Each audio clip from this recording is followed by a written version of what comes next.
Саламатсыздар ма оқушылар, сіздермен байланыста мен Сәлім Қойшыбай. Осы YouTube каналды сіздердің нишқа ктл-ға түсу мақсатында көмек болсын деп аштым.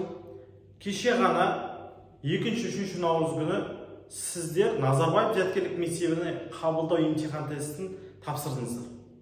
Сол жерде кездескен бірнеше есептерді шығару жолын сіздерге бүгін ұсынамын. Егер сізде дәл сол есептер болған болса, төменге пікірге қалдыңыз, және сіз қай қаладан тапсырдыңыз, қай нұсқа түскенін де төменге жаздыңыз. Бізге өте қызық. Мен сізді алдағы уақытта билға, РФМШ-ға күшті дайындықпен дайындап жатыр деп ойлаймын. Ендеше есептерге кеттік. Бірінші есеп, модуль x кіші 8 теңсіздігін қанағаттандыратын қанша бүтін сан бар? Жауаптар А 14, Б 16, С 15, Д 13. Қалай шығарамыз? Модуль белгісі түсіп қалады. X кіші 8-де x үлкен минус 8-де деп екі теңсіздік жасаймыз. Координат түзуге саламыз. Кішісін минус 8 сол жағына, үлкенін 8-ді 10 жағына. Екеуінде боямаймыз.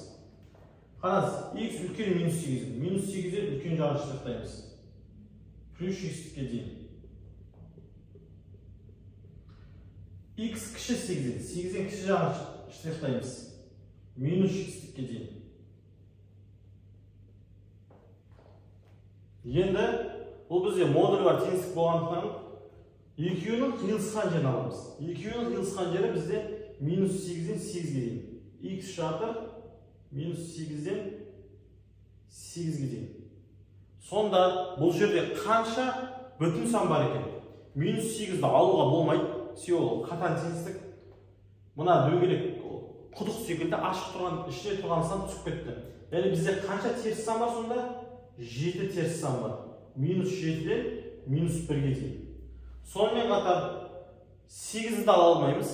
8-дің жоғары жағы боялмағандықтан, яғни қатаң теңсіздік болғандықтан 8-ге дейінгі сандарды аламыз. Яғни 7, 10 бүтін сан бар. Сонымен қатар бізде не бар? 0 деген сан бар. 0 ол нейтрал сан, аты нейтрал. Ондай сан неше бізде? Ондай сан 1. Сонда жалпы бізде қанша бүтін сан бар екен?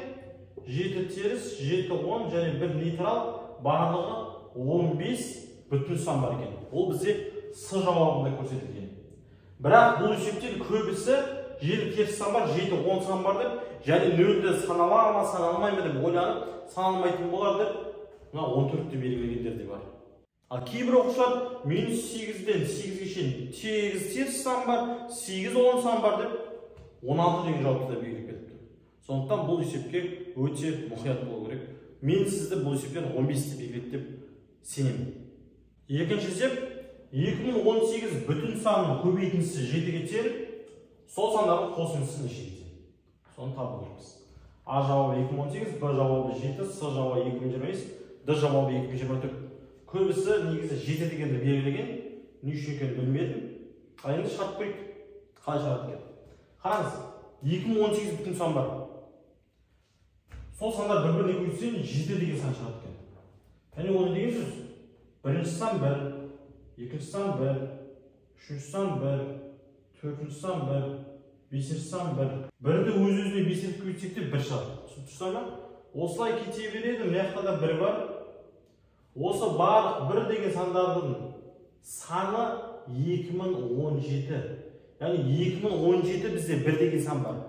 2018-ші санымыз ол бізде 7-ге тең.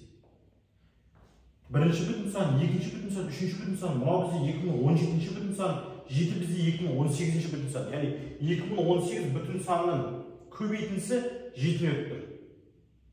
Түсінік па? 2017 1 деген сан бар, және 1 7 деген сан бар.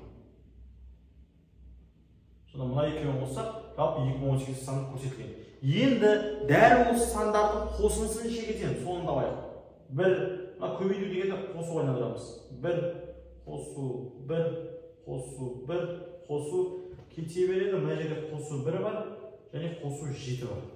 Міне мына жерде бізде 2017 сан берілген, және мына жерде 1 сан берілген.